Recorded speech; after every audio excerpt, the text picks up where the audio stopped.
안 들리나요? 잘 들리나요? 아, 네.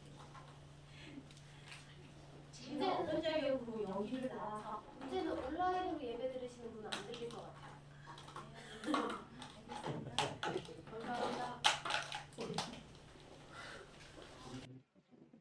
저는 말씀을 여러분들에게 가르칠 수 없는 사람이고 또 말씀을 내가 가르침을 받기에도 급급한 사람인데 제가 뭘 여러분들한테 전하겠어요. 그래서 오늘은 그냥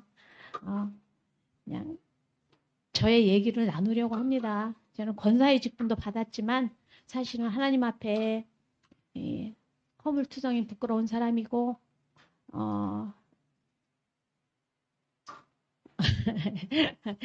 죄진 거로 생각하면은 뭐 말할 수도 없지요. 네. 생각과 마음으로 이렇게 나만 알 수 있는 죄를 진 거는 드러나지 않으니까 그래도 휴 다행이다. 그리고 지나갈 수 있잖아요. 하나님은 다 아시지만 그런데 드러나는 그런 것들이 있었을 때는 그 대부분 이제 뭐 말을 잘못하거나 그죠? 네. 혀로 죄 짓는 거 그거를 그로 인해서 누군가가 상처를 받았다거나 그랬 게 이렇게 막 들통이 났을 때 말하자면 예, 그때는 정말 견디기가 힘들고 또 이 너무 내 자신이 수치스럽고 얼굴이 날아오고 그런 적도 있었습니다.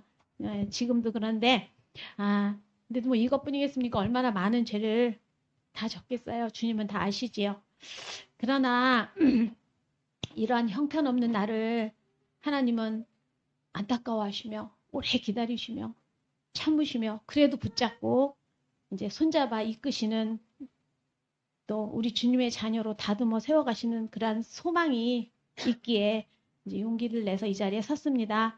그리고 저는 앞으로도 뭐 하나님의 관계 속에 계속 있을 것이고요. 그렇게 살아갈 것입니다. 네. 오늘 이제 아까도 말씀드린 대로 나눌 거는 뭐 이제 저의 얘기를 좀 하는데 사실은 드러낼 것 없는 숨기고 싶은 자랑거리 하나도 없는 그런 얘기인데 그냥 이 함께 하신 하나님께 감사하는 그런 의미로 여러분들과 좀 나누려고 합니다. 여러분들이 저를 이렇게 보시는 제 모습은 어떨까 이런 생각을 한번 해봐요. 저 사람은 참 힘들게 살았나 봐. 얼굴이 너무 그늘이졌어. 아니면 참 밝다. 긍정적이네. 뭐 좋다.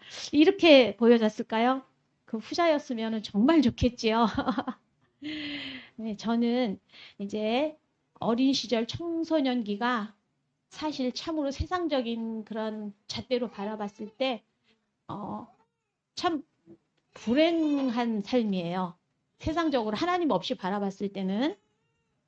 그래서 그 얘기를 좀 하려고 그러는데요. 저는 목회자의 딸로 이제 출생을 했어요. 12살 때 어머니가 돌아가셨어요. 저를 낳아주신 어머니가. 근데 그 어머니가 돌아가시기 전까지는 참 행복했던 기억이 많아요. 제가 어렸을 때는 창경원이라는 데가 있었잖아요. 아시는 분 아시죠? 거기에 놀이기구도 있고 동물원이 있었잖아요. 그 동물원이 나중에 이제 저기 자연동원으로 옮겨간 거고.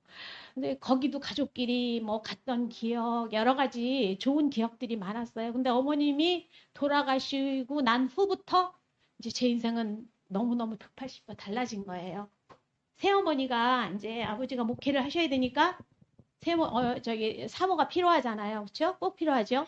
그래서 이제 새어머니가 오셨는데 좋으신 분이에요. 이분도 성품이 좋으시고 뭐 음악 잘하시고 영어 잘하시고 배우신 분이고 그런데 이분이 지병이 있었어요. 그걸 모르고 사모님이 몸도 마음도 건강하셔야지 일을 하시죠. 근데 그거를 이제 아버지는 이제 모르셨겠죠. 그리고 결혼을 하신 거예요.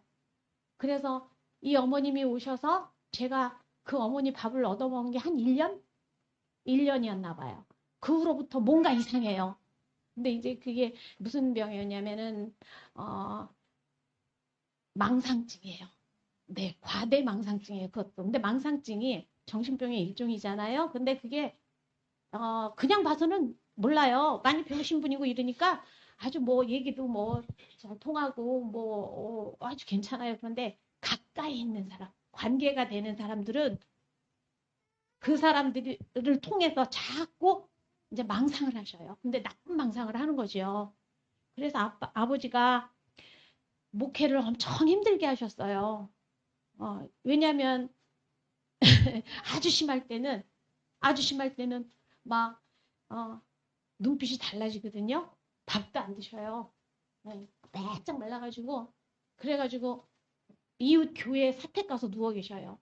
그러면 그걸 아버지가 데려와야 되고 예배 시간에 벌떡 일어나서 막 이상한 소리 하시고 우리 목사가 어쩌고 저쩌고 저쩌고 뭐 관계성 있고 나가서 그러시고 심할 때는 그러니 어머니가 어 이제 1년에 한 절반 이상 한 3분의 2는 이제 기관에 가서 요양하시고 오셔야 되고 왔다 들어갔다 나왔다 들어갔다 나왔다. 근데 그중에 이제 아들을 하나 낳으셨거든요.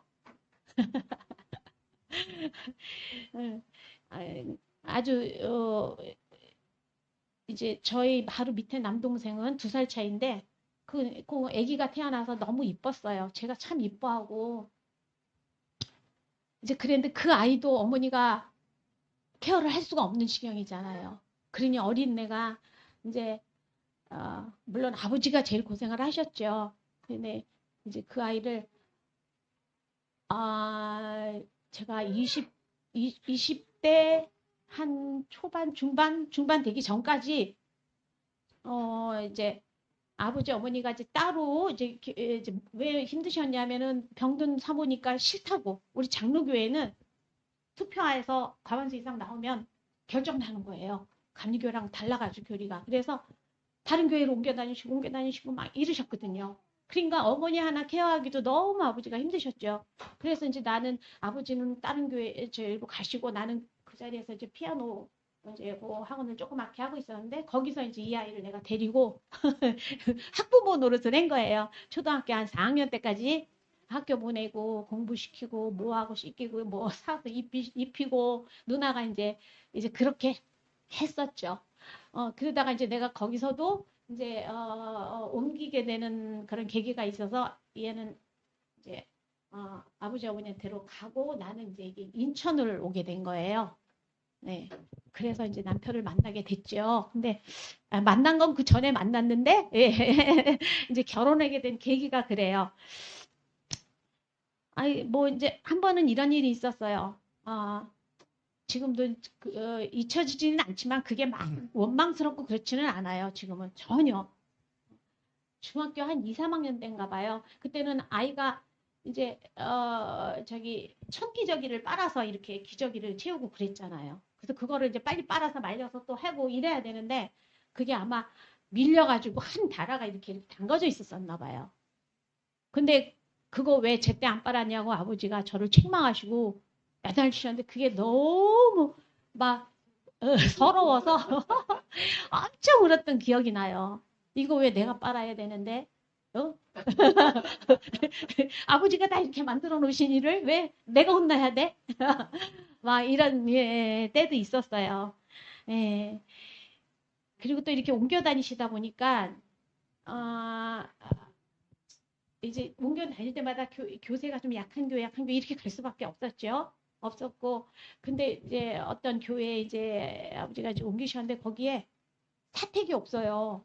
근데 아버지가 이제 당신의 돈으로 사택을 준비해서 이러고 가셔야 되는데 그게 안 돼가지고 이제 방 한 칸짜리 사택 옆에 있는 방 한 칸짜리 부엌 하나 있는 대로 이제 가시고 우리는 남동생과 2살 밑에 있는 남동생과 저는 그 왜 옛날에는 예배당이 있으면 이쪽 저쪽 기도방 골방이 있었잖아요.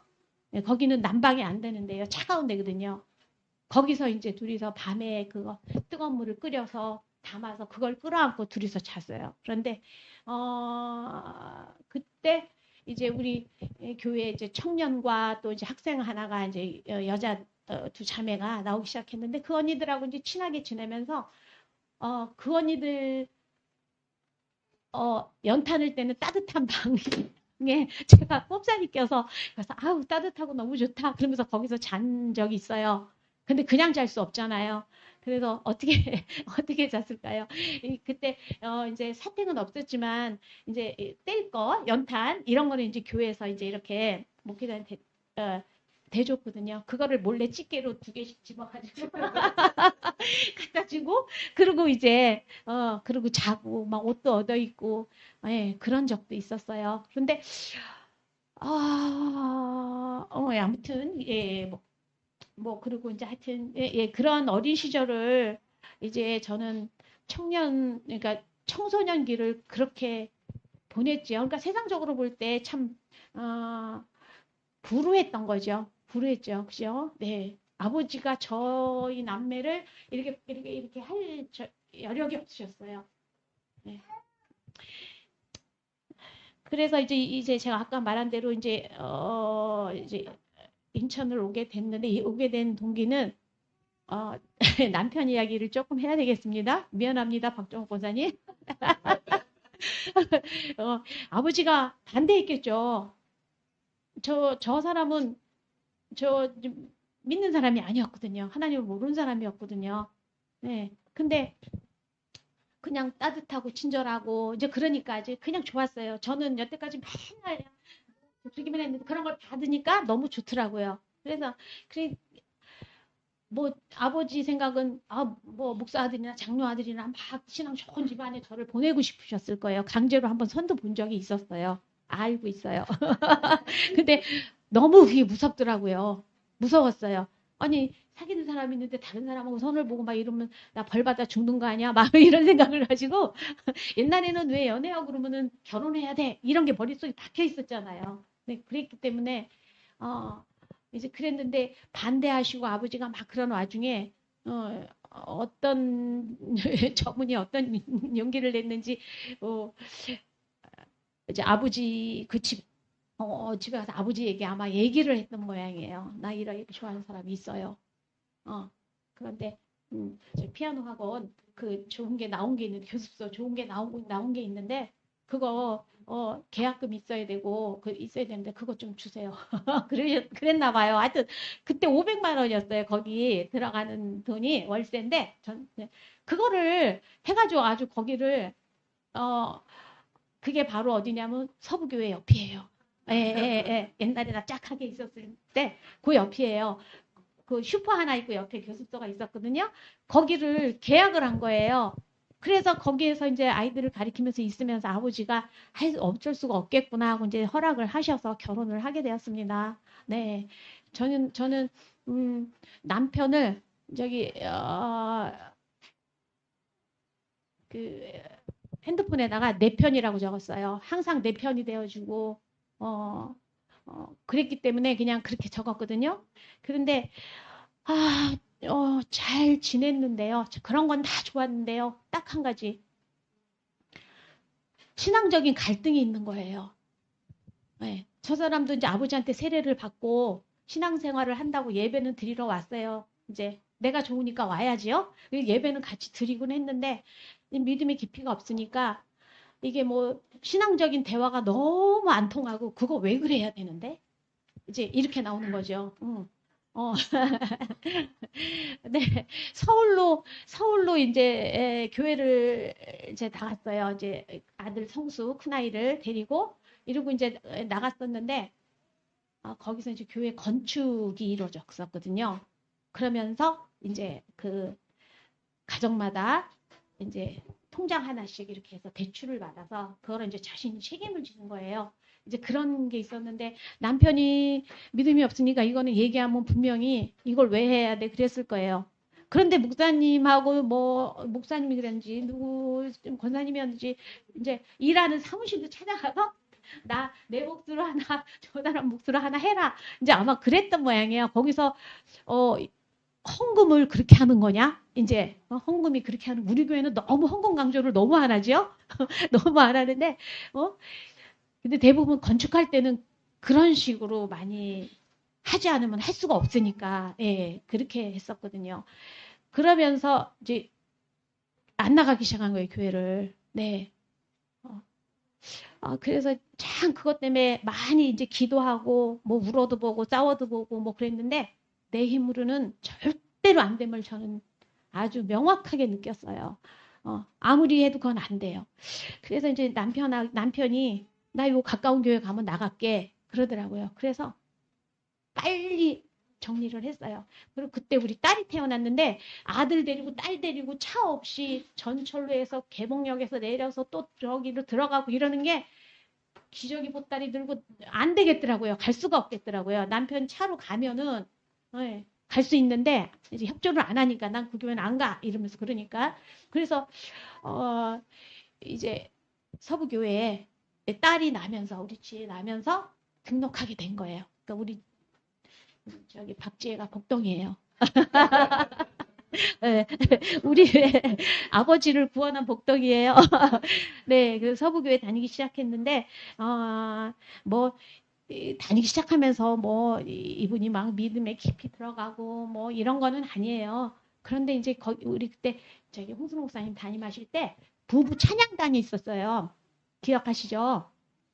뭐 그래서 이제 예배 드리기 전에 쭉 나와서 이제 부부 찬양단들이 찬양을 먼저 이렇게 우리 앞에서 우리 박제 저기 우리 여기서 인도하듯이 이제 그렇게 했었는데 어느 날 이 사람이 이게 하나님의 역사죠. 하나님께서 그 찬양을 통해서 이 사람을 움직이셨어요. 그래서 어느 날 차를 탔는데 막 저기 그 테이프죠. 옛날에는 이거 테이프로 넣어서 들었잖아요. 막 찬양을 듣고 다니는 거예요. 그래가지고 이게 웬일이야. 그러면서 이제 하나님 말씀이 조금씩 들어가기 시작했죠. 네, 그래서 너무나 이거는 정말 분명하게 하나님이 하신 일이고 우리가 내 생각대로 기도한다고 되는 게 아니라 하나님이 계획하신 바대로 되는 것 같아요. 네, 그래서 하나님이 계획하셨다고 생각이 들어갑니다. 네. 그런데 내가 여러분들에게 이렇게 말씀드리고 싶은 건 뭐 우리 교회는 여기 서부교회하고 선한복자교회는 뭐 상관이 없는 얘기 같은데 남편이 신앙 문제 때문에 막 속을 썩이고 아이들이 속을 썩이고 그럴 때 막 뭐 절대로 싸우려고 하지 마세요. 절대로 안 되고 도리어 관계만 나빠져요. 아이들하고도 그래요. 그냥 조용히 그런데 간절하게 그냥 기도하고 있으면 돼요. 언젠가는 바뀌어요. 그게 네네 들어주시고 응답을 주십니다. 그래서 저는 참 감사합니다. 최강성 목사님 지난번에 오셨을 때 감사의 조건을 얘기를 하시는데 많이 우리가 알고 있는 거지만 그래도 또 새롭더라고요. 그러므로 감사의 조건 중에 그러므로 감사, 그럼에도 감사, 범사에 감사. 네 이렇게 말씀을 하셨는데 이런 많이 이제 흔히 듣던 얘기지만 그래도 가슴에 또 새겨지더라고요. 네, 그러니까 지금 제 2살 밑에 남동생은 이제 아버님이 장로교회 이제 목회를 하셨기 때문에 영락교회 쪽 그 통합측이에요. 거기서 하셨기 때문에 이제 그 장로교회에서 지금 이제 장로가 돼가지고 아버지가 돌아가시기 전에 장로를 받았으면 아버지가 참 기뻐하셨을 텐데 작년에 장로를 받았어요. 거기 큰 교회이기 때문에 순서가 많이 밀려 있어서 받았는데 참 어린 그냥 못 볼 거 못 보고 또 이제 어렵게 살고 가난 뭐 하여튼 여러 가지 이런 거에 이제 자칫 삐뚤어질 수도 있는 그런 상황이었었는데 가끔 얘기해요. 동생하고 우리 어렸을 때 생각하면 끔찍한 거 생각하면 야 근데 그게 다 하나님이 계셨기 때문에 우리가 견딜 수 있었고 또 당연히 그냥 그냥 이렇게 견디고 나가야 되나 보다. 그냥 그랬어요. 불평도 없었어요. 그것도 하나님이 주신 마음이라고 생각해요. 그런 삶이었지만은 신앙의 힘으로 이제 버텼고 지금 생각해 보면 오히려 그렇게 힘들고 어려웠던 경험들이 저를 더 단단하게 해주는 그러한 과거였던 것 같아요. 그래서 더욱 감사합니다. 힘들었던 과거도 내 모습이고 나이고 또 지금 현재의 모습도 나입니다. 그러나 지금은 과거의 내가 아닌 새로운 소망 중에 은혜로 살아가는 나이기에 너무나 감사합니다. 네. 제가 60이 훌쩍 넘은 나이인데 이 시간에도 이런 나이에도 나를 불러주는 사람이 있고 내가 일할 수 있는 자리가 있고 제가 아이돌봄을 해요. 오후 시간에 하루 종일은 아이돌 보면 힘들더라고요. 예, 못하겠고 이제 오후 시간에 이제 하고 오전에는 이제 다른 이제 일들을 이제 내가 이제 뭐 취미 생활이나 뭐 이제 이런 것들을 이제 해요. 그런데도 하여튼 하루가 얼마나 바쁜지 금방 일주일이 금방 지나가고 너무 그래요. 시간이 요즘에 너무 아까워요. 근데 이런 아이돌봄 4살짜리 아이돌봄을 하는데 저는 이제 이 아이돌봄 하는 게 너무 적성에 맞아요. 그 피아노 학원도 너무 적성에 맞았거든요. 아이들하고 생활하는 게. 네, 근데 그냥 뭐 베이비시터 이런 그런 이미지가 아니고 이 어머니들도 그 양육자 그분들도 항상 그냥 존중하고 선생님 해가면서 저를 이렇게 굉장히 인정을 하고 존중을 해줘요. 네, 아이도 또 그 나를 자기 가족의 일원으로 생각을 하더라고요. 이모 할머니 선생님이라고 부르는 데도 있었고 이모 할머니라 내가 처음으로 할머니 소리를 이제 들었는데 그런데 너무너무 예뻐요. 그 아이가 뭘 먹어도 할머니도 먹어 하고 입에다 넣어주고 막 이러는데 너무 예뻐요. 그래서 그런 돌봄들을 하면서 참 감사하다. 정말 내가 누구한테 인정받고 존중받는 게 정말 얼마나 큰 그 기쁨이에요. 그죠? 네. 그래서 그런 것도 감사해요. 그런데 정말 감사할 것이 있습니다. 저기 이제 우리 서부교회에서는 왜 연말 그 송구영신 예배 때 항상 우리가 안수기도를 하죠. 또 이제 집회가 있거나 그럴 때 이제 강사님들이 와서 안수기도를 꼭 이제 마지막 날 하시고 그래요. 그런데 우리 홍순호 목사님이나 김 목사님이나 이분들이 우리 부부가 나가서 안수기도를 받을 때는 이 집은 집을 주시오. 집을 주세요. 땅을 주세요. 터를 주세요. 그 얘기를 하셨어요. 그래서 그게 응답이 됐잖아요. 네. 저희들이 성도에 이제 이거는 제 얘기가 아니라 먼저 남편이 먼저 얘기를 했어. 이건 하나님이 해주신 일이야. 그러면서 이제 송도에 이제 그 분양을 받고 우리가 거기서 살겠다는 생각을 가지고 받은 게 아니에요. 그냥 이제 당첨이 됐으니까 이제 하여튼 그래서 이제 이제 피를 붙여서 이제 팔고 좀 남으면 이제 그걸 이제 어떻게 해서 이제 하자. 이렇게 된 건데 마침 이제 우리가 여기 재개발 건축하면서 이제 피아노 학원 하던 걸 나가야 되잖아요. 그러니까 전세를 얻으러 나가려니까 마땅치가 않아요. 만만치가 않아요. 그런데 그중에 또 김 목사님이 그거 할 수 있어요. 해봐요. 막 용기를 주시는 거예요. 그래서 아이고 우리가 돈 가진 게 요건데 이거 가지고 무슨 송도에 거기 가서 어떻게 살아요? 나 지금 대출 받아야 되고 그걸 어떻게 갚아 나가요? 이랬는데 막 용기를 주신 거예요. 할 수 있다. 막 화를 내시더라고요. 그거 할 수 있는데 왜 못한다고 그렇게 저기 마음을 잡느냐고. 그래서 두 부부가 곰곰이 생각을 해봤어요. 할 수 있을까? 그런데 이게 지금까지 거기 들어가서 5년을 살고 있죠. 지금 물론 뭐 은행 빚을 지고 있지만 잘 갚아가면서 이자를 내가면서 그러고 이제 지내고 있습니다. 근데 거기서 계속 있을 생각은 없어요. 네, 교회 가까운 데로 와야지요. 오고. 네. 그렇게 또 하나님께 기도를 또 해야 되겠어요. 그래서 하여튼 지금 정말 저는 너무나 편안하고 하나님 은혜 안에 살고 있습니다. 오늘 제목을 8번째 삶이라고 그랬는데요. 이게 저는 안식일 이런 데는 많이 이렇게 생각이나 이런 마음이 치중돼 있으면 8번째 날을 저는 몰랐어요. 참 목사딸이 돼가지고 그것도 모르고 8번째 날이라는 걸 모르고 그냥 지나갔죠. 구약에는 8번째 날이고 신약에는 안식구 첫날 이렇게 나오더라고요. 그러니까 안식구 첫날 예수님께서 부활하신 날 네. 그것도 보니까 사도행전에 보니까 성령 강림한 날이 이제 그날이 안식구 첫날 8일째 되는 날이더라고요. 또 우리가 8일째 되는 날은 신약에 보면은 난지 8일째 이제 할례를 받잖아요. 그게 뭐예요? 이제 예수님이 완전 백성으로 뭐 도장 찍는 그런 거랑 똑같지요? 네, 그런 것들을 보고 여기 우리가 오늘 읽었던 저기 레위기 말씀에는 9장 1절 말씀에는 제사장을 세우는 날이라고 이렇게 나와 있더라고요. 그 제사장은 왜요? 자기 삶을 포기하고 제사장의 삶으로 하나님의 삶으로 살아가는 그거잖아요. 그래서 이 여덟 번째 날이 이렇게 복음이구나. 그런 걸 알게 되고 이제 하나님 말씀을 깨우칠 때 많은 기쁨이 있었어요. 감동이 있었고. 근데 우리가 어떻게 해야지 우리가 하나님께 함께하는 날을 살 수 있을까요? 제 생각은 그래요. 우리가 이게 생명의 떡을 먹으라 그러는데 이 진리의 말씀을 우리가 듣고 마음에 새기고 또 그것을 순종하고 행하려고 할 때 우리가 늘 하나님과 함께 사는 생활이 아닐까 이런 생각을 저는 해봅니다. 그래서 이제 저는 이렇게 기도를 하고 싶습니다. 지금도 하고 있고요.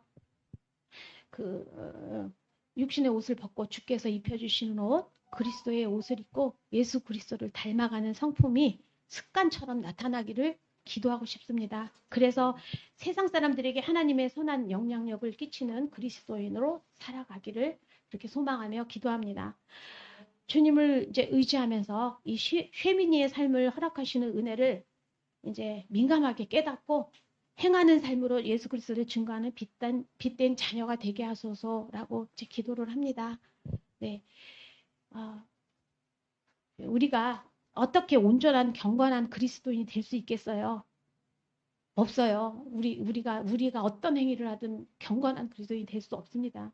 예, 저는 그렇게 생각해요. 이게 고민이고 숙제인데요.